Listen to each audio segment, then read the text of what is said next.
Hi, I am Darnella and I am a counselor. I primarily work with people in substance abuse and trauma.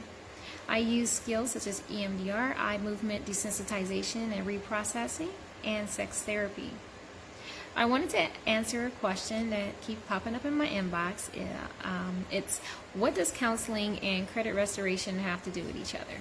So, in counseling, it can be very generalized unless you specialize in one area.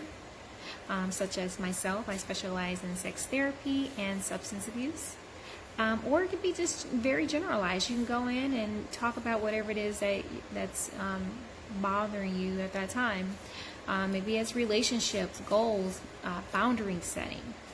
In credit restoration, we're talking about your relationship between your finances and your credit score. For me, I am an inner city child of Detroit. I went to Highland Park Community High School, and I'm a 90s baby. There was no classes on savings, budgeting, or investing, right? So we're out there pretty much trying to learn on our own or learn from how we were taught, right?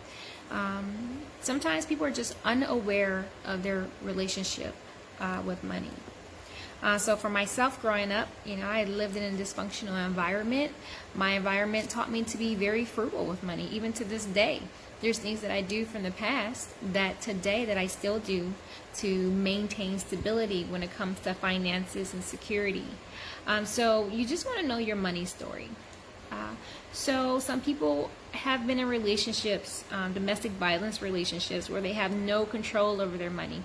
They can't spend it, they can't have it, they can't put it somewhere to invest it. Some people are hustlers. They got that from their parents, their grandparents, their cousins, and they're go-getters. Some people are materialistic. They buy, and don't have anything to show for it.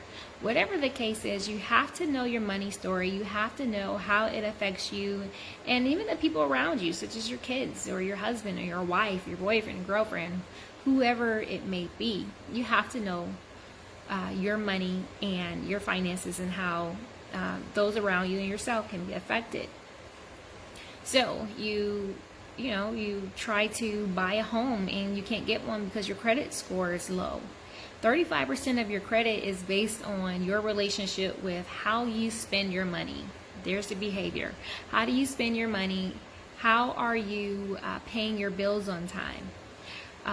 So really get to know your money story. If you're trying to buy a house, you're trying to buy that dream car, and you're not going to be paying all cash with it, then you're going to need a really good credit score.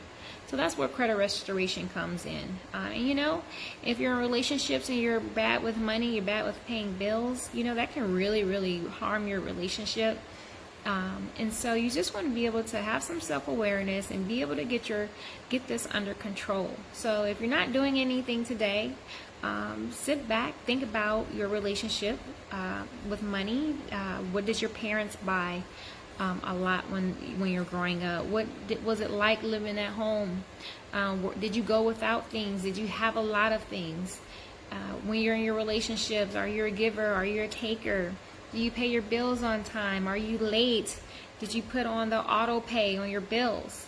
Get to know yourself and have some awareness. There's too many people out right now who are jobless, who are really, really struggling. And so at this time, you just want to be able to sit back and really, really focus on how you can change your future. And a lot of time that deals with your credit if you want to be able to make big purchases. I am Darnella. I am the counselor of Aki Bulan Counseling and Group Services.